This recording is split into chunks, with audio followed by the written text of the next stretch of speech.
আচ্ছা বন্ধুরা, তোমরা যেটা ভালোবাসো, কেউ ফুল, কেউ মানুষ, কেউ পশু পাখি, কেউ বা অনেক কিছু আছে, ছাড়ো ওইসব কথা। তো যাই হোক, আমি যেটা ভালোবাসি সেটা হলো ফুল। আর তোমরা জানো আমি রোজ কিন্তু এই বাগানে পরিচর্যা করি, তবে সানডেটা একটু বেশি সময় দিই। তো কালকে তোমাদেরকে একটা ফুল দেখিয়েছিলাম, সিঙ্গেল জবার উপরে আবার পঞ্চমুখী জবা। তো আজকে দেখো কতগুলো ফুটেছে, এখানে ফুটেছে, এখানে ফুটেছে, এখানে ফুটেছে। কেমন লাগছে বলো? দারুণ না?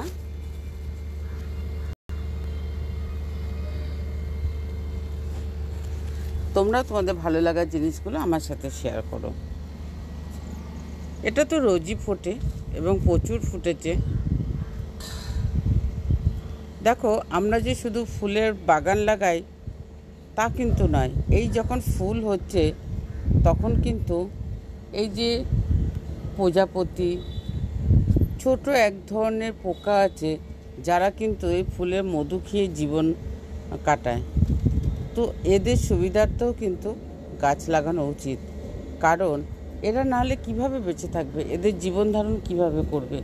তো আমরা যদি গাছ লাগাই, দেখো আমি একটা ছোট্ট জিনিস দেখাচ্ছি, এখানে চলে গেছে,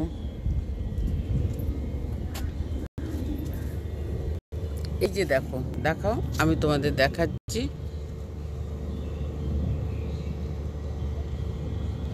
এই যে দেখো, এই যে বেল ফুলের মধ্যে, ঠিক ফোনটা ধরতে পারছি না আমি,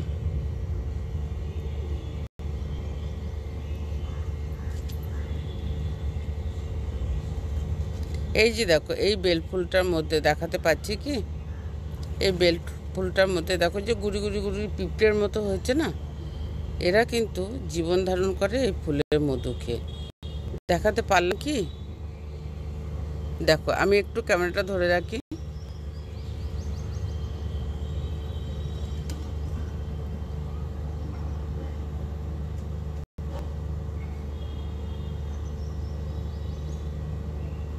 দেখেছো তো?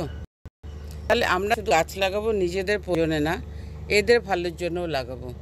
এদের জীবন ধারণ করে থাকে কিন্তু এই ফুলের মধু খেয়ে।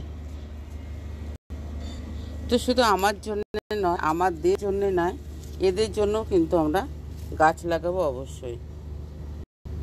এই দেখো, দেখতে পাচ্ছ ছোট ছোট পিঁপড়ের মতো পোকাগুলো, এরা কিন্তু এই ফুলের মধুতেই বেঁচে থাকে। তো চলো টাটা, আমি আর বড় করছি না, ভিডিওটা এখানে শেষ করলাম। সবাই ভালো থেকো, সুস্থ থেকো, দেখা হবে পরের ভিডিওয়। টাটা।